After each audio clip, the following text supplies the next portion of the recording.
Okay, something's just arrived in the post. Door's just been knocked, and the DHL man has handed me this large box, so let's see what's in it.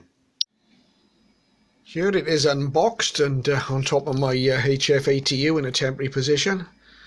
I've got it connected up to my G5RV antenna that I normally use for amateur bands transmitting, and everything seems to be working. Quite a nice feel to the controls. It's a very clean receiver. I haven't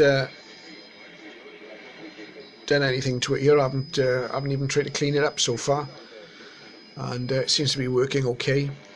Now, as advertised, the dial lights are out. All of the LEDs, the backlights, have gone, so that's something I need to look at.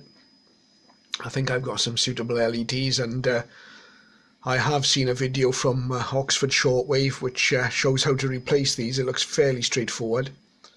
But aside from that, the receiver looks pretty clean. Everything seems to be working okay. There is one other little issue with it, which I'll show you. Hopefully you can see that, having turned the receiver around, that there's a little section here where you can put 4 AA batteries. They're for the backup of the clock and the memory facilities, but the cover, which should be here, is missing. So whether I can make something up to just to keep the dust out of that. Again, in the photos on eBay, that was shown as not being there, so there's no surprise. It's all as advertised. But it would be nice if I could get something just to cover that section. I could put the batteries in, and you know, that would be would neaten it up a little bit. But apart from that, I'm rather pleased with this receiver so far. It's first time I've had an FRG 8800.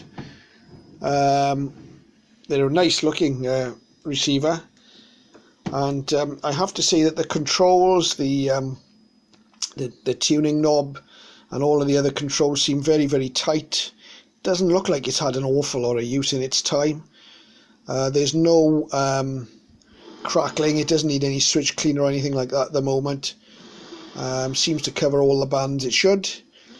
All of the push buttons work for the filtering. We've got narrow filters. We've got the various mode. You can see it's got FM on it as well. CW, USB, AM.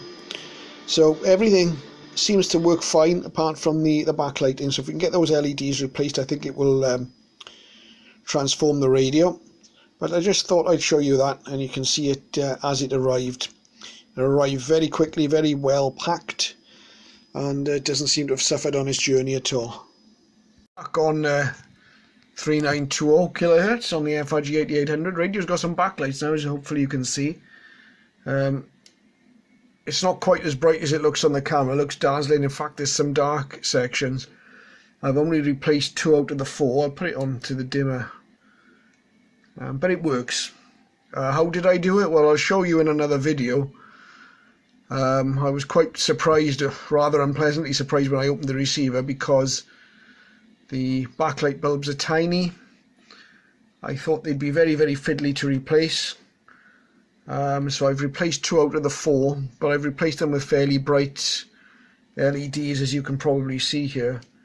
So even if we back off, it's not really that bright. The camera's just the phone camera is not really doing it justice. I'll just put a bit of light there. Perhaps you get a better idea, but it's just not really focusing very well, is it? But at least you can see we have got some backlights on here. I haven't done it as it should have been done, really. I didn't have the right LED bulbs.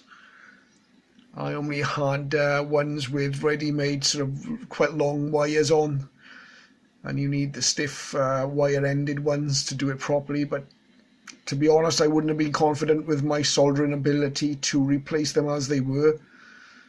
So I've made up a sort of a little dodge.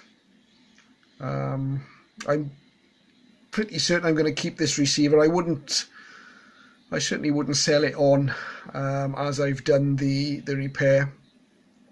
I'd have it done properly, or I'll do it myself properly. But this took me about an hour and a half, 2 hours, and at least I've got this pretty much up and running.